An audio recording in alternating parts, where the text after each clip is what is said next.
आप सभी का स्वागत है आपके अपने channel chalk and duster academy पे। उम्मीद करते हैं आप अपने घरों में सुरक्षित होंगे, सेफ़ होंगे। और आज हम आपके लिए 1 मिनट की क्लास में बहुत ही अहम टॉपिक लेकर आए हैं। आज हम बात करेंगे दारुल तर्जुमा उस्मानिया के ताल्लुक़ से।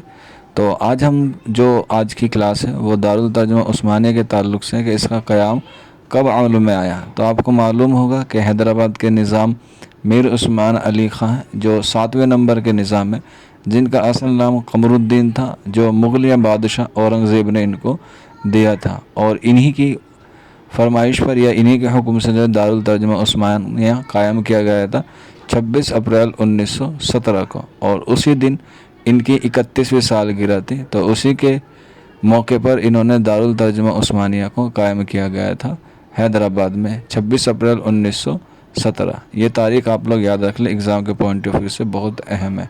शुक्रिया।